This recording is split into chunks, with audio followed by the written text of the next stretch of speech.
एक गांव में गौरांग नामक एक गरीब लड़का रहता था। वह बहुत अच्छा गाता एवं डफली बजाता था। अपनी डफली लेकर वह रोज नदी किनारे चौराहे पर गीत गाता एवं डफली बजाता। लोग आते जाते पर ठहरकर न कोई उसका गाना सुनता न प्रशंसा करता। वह बहुत दुखी हो जाता। जब वह घर लौटता बहुत उदास रहता। उसकी माँ उसे उदास देखती तो उसे उस पर बहुत दया आती। उसे ढांढस बंधाती। प्यार से उसके सिर पर हाथ फेरकर कहती, बेटा निराश मत होना, अपना काम करते रहो, ईश्वर एक दिन जरूर तुम्हें सफलता देगा। गौरांग झुंझलाकर कहता, माँ, मैं इतना अच्छा गाता बजाता हूँ, फिर भी लोग मेरे गीत की कद्र नहीं करते। आखिर मुझमें क्या कमी है माँ? माँ कहती, बेटा, यह सब भाग्य का खेल है। किसी मनुष्य का भाग्य पत्ते के पीछे होता है तो किसी का पत्थर के नीचे। पत्ता तो हवा के झोंके से उड़ जाता है, पर पत्थर को उड़ाने के लिए तो तूफान की जरूरत पड़ती है। तुम विश्वासपूर्वक अपना काम करते रहो, ईश्वर तुम्हारा भला करेगा। माँ के वचन गौरांग में उत्साह ला देता और वह दोगुने जोश के साथ गीत गाता एवं डफली बजाता। गौरांग की माँ अपने बेटे को बहुत प्यार करती थी। उसके प्रति उसके हृदय में ममता का अथाह सागर हिलोरे मारता रहता था। वह एक जमींदार के बगीचे की देखभाल करती थी। बदले में उसे अनाज, सब्जी, आम आदि मिल जाते थे। उन्हीं चीजों से उनका संसार चलता था। एक दिन गौरांग जंगल में घूम रहा था, तभी उसकी नजर एक घायल शिशु हिरनी पर पड़ी। वह दौड़कर हिरनी के निकट गया। देखा, उसकी एक टांग टूटी हुई है और उसके शरीर में कुछ जख्म भी हैं। उसे देखकर उसे दया आ गई।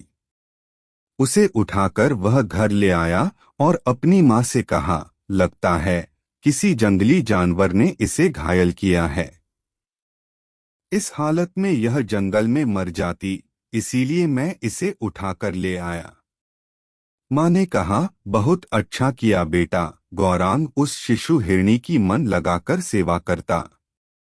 सुबह उठकर वह उसके घावों को फिटकरी के जल से धोता, फिर वैद्य जी की जड़ी बूटी लगाता, पाँव में पट्टी बांधता, उसका खूब ख्याल रखता। वह उस हिरनी से काफी घुल मिल गया था। उसकी सेवा से हिरनी ठीक होने लगी। उसके घाव तो भर गए पर पाँव ठीक नहीं हुए। वह लंगड़ा कर चलती थी।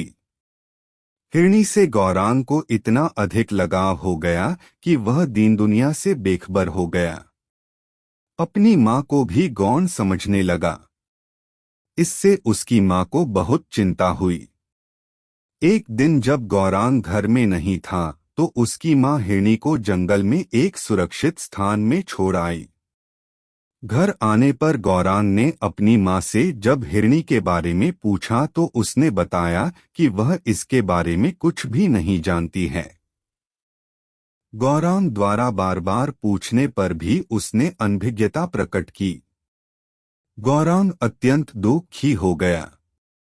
उसकी आंखों में आंसू आ गए। उसने डबडबाई आंखों से अपनी माँ से कहा, पता नहीं उस बेचारी के साथ क्या हुआ होगा।